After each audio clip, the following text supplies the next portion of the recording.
Nyanyi enggak. Padua juga padua aja Hanai. Alah pajak serong tang. Bajingan kepada. Buka winan jepo. Turun pengo konyan go. Pa, ana pernah pegat. Ikan lagi anak kedua. Nya kan tren awaknya ke. Nya tengah sauna. Ana ada sauna lagi yang dalam plastik. Iya kok. Lo kira tanya orang pengo lo nih. Ah, kira kaki bal mah saunanya. Dalam plastik lagi kurang rawa yang di biru Nah, ada di sauna lagi yang di sauna budu, untuk pakai baju lagi nya, nak uap jika lagi nya sauna pun sauna orang pengo. Kan banyak berapa gua. Apa? Balik kalau namanya lah apa?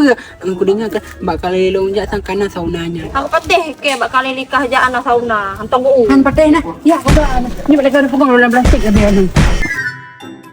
Boleh Kamelo.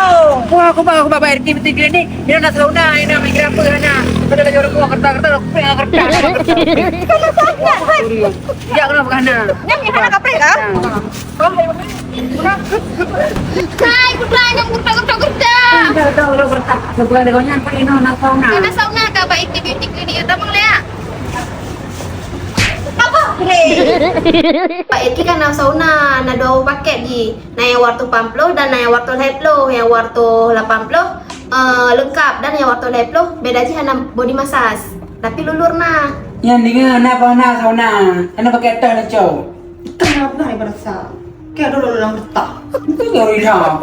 Kak kan sauna dan Oh berarti pakai sauna kak? Ya taiwan deh. kalau pernah tak pernah apa namanya hanya bijak. Angan aja ah. Anjir itu tak nampak. Anak sekikan. Ya. Telah hadir sauna di Irki Beauty Clinic. Untuk kalian yang mau sauna dengan harga murah kualitas terbaik, datang segera ke Irki Beauty Clinic di Panggo, Kota Banda Aceh. Atau bisa kalian follow media sosialnya Irki Beauty Clinic untuk bertanya-tanya atau booking.